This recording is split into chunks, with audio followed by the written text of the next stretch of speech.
আসসালামু আলাইকুম রহমতুল্লাহি ওবরকাতুহু। সম্মানিত দর্শক, বর্তমান সরকারকে সবাই ফেসবুক মার্কা সরকার হিসেবে অভিহিত করছেন। এই সরকারের যত হম্বিতম্বি, যত হাকডাক, সবকিছুই ফেসবুকের মাধ্যমে হয়। এবং এই সরকার যা কিছু করে, যা ফেসবুকে আওয়াজ তোলা হয় এবং যার মাধ্যমে ভয় দেখানো হয়। তো সেই যে ফেসবুক মার্কা সরকার, সেই সরকারের এই যে দুরবস্থা, সেই দুরবস্থা কিভাবে হলো? প্রথম কারণ হলো যে এই সরকারের যে একটা আইনগত ভিত্তি, সেই আইনগত ভিত্তি নিয়ে প্রথম দিন থেকেই একটা তর্ক বিতর্ক হচ্ছে যে এই সরকার কি তত্ত্বাবধায়ক সরকার, কিংবা এই সরকার কি যে একটা ইন্টারিম সরকার হিসেবে বলা হচ্ছে। এই ধরনের কোনো কথাবার্তা আমাদের সংবিধান, আইন আদালত কিংবা আমাদের যে কাস্টমস রয়েছে, কাস্টমস মানে প্রথা, সেই প্রথার মধ্যে এগুলো রয়েছে কিনা। তারপর এই সরকারের পেছনে জনসমর্থন কত ভাগ, কত পার্সেন্ট। দেশের প্রধানতম রাজনৈতিক যে দলগুলো রয়েছে তারা কিভাবে এই সরকারকে গুরুত্ব দিচ্ছে, মূল্যায়ন করছে, সরকারকে সহযোগিতা করছে, এবং রাষ্ট্রের যে প্রশাসন যন্ত্র রয়েছে সেগুলোর সঙ্গে সরকারের যে সংযোগ, সরকারের যে বন্ধুত্ব, সরকারের যে সহযোগিতামূলক আচরণ, সেটা কেমন হচ্ছে, সব মিলিয়ে যখন এই সরকার 2024 সনের আগস্ট মাসের 8 তারিখে ক্ষমতা এসেছিল বা শপথ নিয়েছিল, সেদিন থেকে বিতর্ক যেটা সাংবিধানিক সরকার না অসাংবিধানিক সরকার, বিপ্লবী সরকার নাকি গণতান্ত্রিক সরকার, এটি কি যাকে বলা হয় গণ অভ্যুত্থানের সরকার, নাকি একটা পশ্চিমাদের চাপিয়ে দেওয়া জোর জবরদস্তিমূলক একটি সরকার। তো এই ধরনের নানা রকম কূটচাল, কূটবিতর্কে সরকার কখনোই তাদের পক্ষে জনগণকে সম্পৃক্ত করতে পারেনি। কেন পারেনি? এর কারণ হলো সরকার যে কাজকর্মগুলো করেছে বা করে চলেছে তার একটিও জনগণের বিশ্বাস, আস্থা এবং ভালোবাসার কারণে হয়নি, কিংবা জনগণের কল্যাণে এ যাবৎকালে কোনো ঘটনা ঘটানো হয়েছে বা সরকার কোনো সিদ্ধান্ত নিয়েছে যেখানে ব্যাপক মাত্রায় জনগণের যে জনমত সেটি প্রতিফলিত হয়েছে। বরং সরকার যা কিছু করছে, যা কিছু বলছে, বা সরকার এমন কিছু সিদ্ধান্ত যা একটার পর একটা জনমনে অস্বস্তি তৈরি করছে, আতঙ্ক তৈরি করছে, ভয় এবং ভীতি তৈরি করছে, এবং ক্রমশ এই দেশের যে ভূখণ্ড, সেই ভূখণ্ড থেকে জনগণের আস্থা, বিশ্বাস এবং ভালোবাসা থেকে সরকারকে ক্রমশ দূরে, অনেক অনেক দূরে নিয়ে যাচ্ছে। ফলে এই সরকারকে আমরা পথে ঘাটে মাঠে দেখতে পাই না। এই সরকারের কণ্ঠস্বর আমাদের যে বাংলা সাহিত্য, কৃষ্টি, কালচারের সঙ্গে কখনো সুর মেলায় না। তারা এসে জাতিসংগীত পরিবর্তন করার কথা ভাবলো, সংবিধান ছুঁড়ে ফেলার কথা বলল, তারপর পুরো মুক্তিযুদ্ধের ইতিহাস এটিকে নতুন করে আবার রিসেট বাটনে চাপ দিয়ে একটা আধুনিক বাংলাদেশ যা কিনা শুরু হবে 2024 সনের আগস্ট মাসের 5 তারিখ থেকে, এইরকম একটা প্রস্তাবনা দিয়ে তারা যে সারা বাংলাদেশে সংস্কারের একটা ধুয়ো তুলেছে, এটি কালের বিবর্তনে মানুষের মন মস্তিষ্কে রীতিমতো বিষক্রিয়া তৈরি করেছে। এখন আপনি যদি কারো কানের কাছে গিয়ে 10-12 বার গিয়ে বলেন সংস্কার সংস্কার সংস্কার, কিংবা সংস্কারের জনক ইউনুস ইউনুস ইউনুস, কিংবা সংস্কারের জনক আলেরিয়াস আলেরিয়াস আলেরিয়াস, কিংবা আলেরিয়াস এবং বদিউল আলম মজুমদার, ভাই ভাই ভাই ভাই, এই কথাগুলো শোনার সঙ্গে সঙ্গে মানুষের মনোমস্তিষ্কে এক ধরনের গোস্বা চলে আসবে। আমাদের এই বাংলায় গত দীর্ঘদিন ধরে কতগুলো নাম, কতগুলো মুখ, যেমন ধরুন জনাব আসিফ নজরুল সাহেব, কিংবা ধরুন সৈয়দা রেজওয়ানা হাসান, এই নামগুলো এবং মুখগুলো খুবই জনপ্রিয় ছিল। কিন্তু বর্তমান সরকারের কবলে পড়ে এখন তাদের অবস্থা এমন হয়ে গেছেন যে তারা অনেক জায়গাতে মবের শিকার হচ্ছেন, তাদেরকে আটকে রাখা হচ্ছে, তাদেরকে নিয়ে নানা রকম কথাবার্তা বলা হচ্ছে, যেটা তাদের সারা জীবন অর্জনকে মাটির সঙ্গে মিশিয়ে দিয়েছে। তো যেটা বলছিলাম যে এইভাবে নানা রকম কর্মকাণ্ড, সেই কর্মকাণ্ড ইতিবাচক, নেতিবাচক, জনকল্যাণ বা জনবিরোধী, এ সকল মূল্যায়ন করার কোনো সুযোগই জনগণ পাচ্ছে না। জনগণ কেবলই মাত্র বলে যাচ্ছে সব খারাপ, সব খারাপ, সব খারাপ। তো এই সব খারাপের কারণে কি হচ্ছে, সরকারের যারা কর্তা ব্যক্তি, আপনজন, প্রিয়ভাজন, বিপ্লবী সৈনিক, তারা এখন জনারণ্যে, মানে জনগণের যে অরণ্য রয়েছে, যেখানে জনসমাবেশ হয়, যেখানে জনগণ থাকে ব্যাপক মাত্রায়, সেখানে তারা নির্ভয়ে, নিশ্চিন্তে, নির্ভাবনায় একাকী যেতে পারছেন না। তাদেরকে রাষ্ট্রীয় যে পুলিশ, সেনাবাহিনী, বিজিবি, র্যাব, তারপরে সোয়াত, যে একেবারে খুব অত্যাধুনিক পুলিশ বাহিনী গঠন করা হয়েছে, সোয়াত, ইয়া মোটা মোটা তাদের মাসেল, তাদের শরীর, অনেক ভারী ভারী অস্ত্র, সেগুলো নিয়ে যে পাহারা দেয় এই সোয়াত বাহিনী, তার সঙ্গে সঙ্গে ডগ স্কোয়াড, সেই ডগ স্কোয়াড নিয়ে তাদেরকে যেতে হচ্ছে বিভিন্ন জায়গাতে।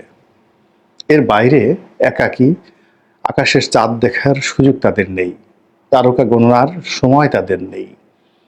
তখন তারা কি করে, একটা ইলিউশন, একটা কল্পনার জগৎ, একটা ভার্চুয়াল জগৎ তারা নিজেদের জন্য তৈরি করে রেখেছে। এবং ফলে এই সরকারের যত নামি দামি প্রভাবশালী যারা লোকজন রয়েছেন, তারা এখন মূল ধারার গণমাধ্যম, তারপরে মাইক, জনগণকে সামনে রেখে, লক্ষ জনতার সামনে এরকম কোনো যুগান্তরী ঘোষণা দেবে, সেই ঘোষণা দেওয়ার ফলে জনগণের মধ্যে একটা উত্তাল ঢেউ শুরু হয়ে যাবে, এবং সেটা জাতীয় দৈনিকে বা গণমাধ্যমে দেশে এবং বিদেশে শীর্ষ নিউজ হবে।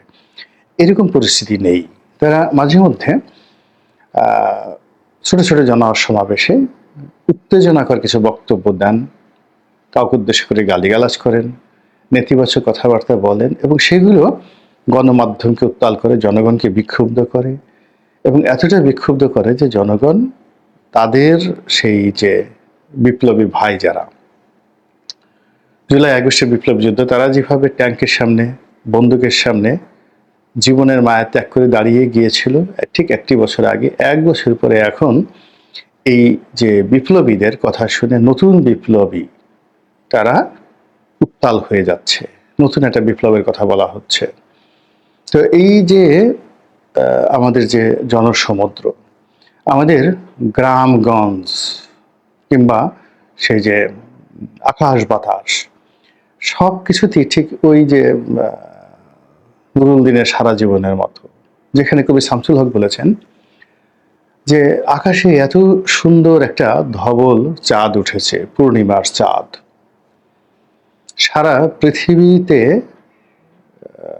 বা যে অংশে এই গোলার্ধে এই চাঁদ আলোকিত করছে, এই পূর্ণিমার আভাতে সারা পৃথিবী এই অংশটি, যে অংশে চাঁদ উঠেছে, ঝলমল ঝলমল করছে। আমাদের এই বঙ্গে সেই চাঁদের নিচে রয়েছে ৬৮,০০০ বা ৭৩,০০০ গ্রাম, গঞ্জ, শহর, নগর, বন্দর। এবং এই চাঁদ যখন উঠেছে তখন রাজনীতির বিষ বাষ্পে সব কিছু তছনছ হয়ে গেছে। ঠিক সেই সময়টিতে যখন মানুষের মন বিষে ভরে গেছে, তখন নীলক্ষার বুকে এত বড় চাঁদ কেন সেই উদিত হলো, এটা নিয়ে কবি শামসুল হক প্রশ্ন করেছেন। ঠিক তদ্রূপ এই বাংলায় ঠিক একই অবস্থা বিরাজ করছে। নুরুল দিনের সারা জীবনের যে কবিতা, সেই কবিতার কাহিনীর মতো করে। তো এখন যেটা বলি সেটা হলো যে এখন এই যে জনসমুদ্র, সেই জনসমুদ্রে গোল হয়ে বসার সময় এসেছে, কাছাকাছি এসে ভাগাভাগি করার সময় এসেছে, একে অপরের দুঃখকে ভাগ করে নেওয়ার, কথা বলার সময় এসেছে। ঠিক সেই সময়টিতে সরকারের সঙ্গে, বিপ্লবীদের সঙ্গে, জনগণের সঙ্গে দূরত্ব সৃষ্টি হয়েছে, এবং সেই দূরত্বের মাঝে এসে একটা কল্পনার শক্তি বাসা বেঁধেছে, এবং সেটি হলো সামাজিক মাধ্যম, ফেসবুক। এই সরকারের হর্তাকর্তা প্রায় সবারই ফেসবুক রয়েছে। সেখানে জনাব ডক্টর মোহাম্মদ ইউনূস, তার যে সকল কুশীলব রয়েছেন তারা, যে সকল বিপ্লবী যারা রয়েছেন তরুণ এবং যুবক, তারা সবাই তাদের যে মনের বেদনা, মনের কষ্ট, মনের দুঃখ, তাদের আশা আকাঙ্ক্ষা, আদেশ নির্দেশ সব কিছু তারা ঢেলে দেন কোথায়? ফেসবুকে। Lakh lakh share, lakh lakh like, comment, আর সেটা দেখে তারা মনে করেন যে মাই গড, এ কি হলো? এত জনসমর্থন নিয়ে পৃথিবীতে কোনো সরকার কি গঠিত হয়? কোনো বিপ্লব কি সাধিত হয়েছে? বিপ্লবের 1টি বছর পর বিপ্লবের নায়ক মহানায়করা ফেসবুকে যে ঝড় তুলছে, এমন ঝড় কি পৃথিবীর কোথাও ঘটেছে? মিশরে কি নাসের করেছিল, মানে গামাল আব্দেল নাসের কি এই ধরনের ঝড় তুলতে পেরেছিলেন? কিংবা বাদশাহ আব্দুল আজিজ ইবনে সৌদ, তিনি কি পেরেছিলেন সৌদি আরবিয়াতে? কিংবা কামাল আতাতুর্ক, কিংবা সুলতান সুলেমান, কিংবা ভারতবর্ষে বাবর যখন এসে ইসলামাইজেশনের নামে একটা মুঘল ডাইনেস্টি তৈরি করেছিলেন, তখন কি ধরনের ঝড় এসেছিল? যারা এই ফেসবুক কেন্দ্রিক নায়ক মহানায়ক, তাদের বক্তব্য হলো যে না না না, এটা সম্ভব নয়, আমরাই যেটা করছি সেটা সর্বশ্রেষ্ঠ এবং এটাই মহান, এবং তারা ফেসবুকের মাধ্যমে নির্দেশ দিচ্ছেন এটা হবে। তো সেটা হয়ে যাচ্ছে, ফেসবুকের মাধ্যমে আহ্বান দিচ্ছেন, তোরা আয় অমুক জায়গাতে, লোকজন চলে যাচ্ছে। তারপরে ফেসবুকের মাধ্যমে তারা জানাচ্ছেন আমরা যাচ্ছি, আর সারা বাংলার মানুষ জেনে যাচ্ছে যে হ্যাঁ তারা সেখানে যাচ্ছে। তো যাওয়ার পথে কেউ যদি বাধা দিতে চায়, কেউ যদি ফুলের মালা দিতে চায়, কেউ যদি চুম্বন করতে চায়, আলিঙ্গন করতে চায়, ঠিক সেইভাবে তারা রেসপন্ড করছে, অর্থাৎ ফেসবুক কেন্দ্রিক সকল কর্মকাণ্ড করছে। সেখানে রাষ্ট্রীয় কর্ম, সরকারি কর্ম, এরপর সেখানে যে রাজনৈতিক কর্ম, রাষ্ট্রীয় সরকারি, রাষ্ট্র আর সরকারি কর্ম কিন্তু আলাদা। তারপরে রাজনৈতিক কর্ম, রাজনৈতিক কর্মের পরে ব্যক্তিগত জীবনের প্রেম ভালোবাসা, লেনা দেনা, খুনসুটি সব কিছুই তারা ফেসবুকের মাধ্যমে করছে। এই কারণে যারা আমাদের দেশের সমালোচক রয়েছেন, আলোচক রয়েছেন, তারা এই সরকারকে একটি ফেসবুকীয় সরকার বলার চেষ্টা করছে, যে এই সরকার ফেসবুকে। এবং মার্ক জাকারবার্গ তিনি যদি এই বিষয়টি অবলোকন করেন এবং দেশে দেখেন যে তার আবিষ্কৃত এই প্ল্যাটফর্মটি, এই মাধ্যমটি, সামাজিক মাধ্যমটি এখন পৃথিবীর একটি আলোচিত ভূখণ্ডের সমস্ত রাজনৈতিক সিদ্ধান্তের অধিকর্তা, এবং এই ফেসবুককে কেন্দ্র করে একটা রাষ্ট্র চলছে, ফেসবুককে কেন্দ্র করে একটি সরকার চলছে, একটি বিপ্লব ধূমায়িত হয়েছে, একটি বিপ্লব বাস্তবায়িত হয়েছে, এবং একটি বিপ্লব এখন পর্যন্ত চলছে, এবং আরেকটি বিপ্লব এখানে দানা বেঁধে উঠছে এই ফেসবুকের মাধ্যমে। তো এই ফেসবুকের ভবিষ্যৎ কি, এই সরকারের ভবিষ্যৎ কি? ভবিষ্যৎ ক্ষেত্রে আমরা ওই যে সেই কথাটাই বলতে পারি, কবরে রাখার সময়, লাশ রাখার সময় আমরা একটা কথা বলি না, মিনহা খালাকনাকুম অফিহা নুইদুকুম অমিনহা নুখরিজুকুম তারাতান উখরা। অর্থাৎ হে মানুষ, তোমাকে এই মাটি থেকে তৈরি করা হয়েছিল, এই মাটির মধ্যেই তোমাকে আবার দাফন করা হলো, আবার যখন প্রয়োজন হবে এই মাটি থেকে তোমাকে টেনে তোলা হবে। অর্থাৎ এই যে জানাজার যে পরে যে দাফন হয় বা কবরস্থ করা হয়, লাশ রাখা হয়, ওই সময়টিতে যে দোয়া পড়ি আমরা পবিত্র কালামে পাকে, কালামে রব্বানিতে যেটা উল্লেখ করা হয়েছে, সেই দোয়ার মর্মার্থ হলো যেখান থেকেই আপনার শুরু সেখানেই আপনার শেষ হবে। শেখ হাসিনার শুরুটা হয়েছিল জনগণের মাধ্যমে, কিন্তু তার এই যে পতন যেটা দিয়ে হলো, সেই পতনটার আগে 2014, 18 এবং 2024 এই পুরো সময়টিকে তার বিচার বিভাগকে তিনি ব্যবহার করেছিলেন ঢাল হিসেবে, এবং বিচার বিভাগের একটি রায়কে পুঁজি করে পুরো 10টি বছর তিনি জগদ্দল পাথরের মতো চেপেছিলেন পুরো জাতির উপর, এবং সেই বিচার বিভাগের কারণেই কিন্তু তার পতন হয়েছে। এবং দেখুন এই সময়টিতে তার নিয়োজিত বিচারকরা যে বিপদ বিপত্তিতে পড়েছে, পৃথিবীর ইতিহাসে কখনো কোনো বিচার বিভাগ এভাবে অপদস্থ, অপমানিত, লাঞ্ছিত, রুইন মানে ধ্বংসপ্রাপ্ত কখনো হয়নি, যেটি এই গত 10 বছরের কর্মফলে এখন বিচার বিভাগ অনুভব করছে।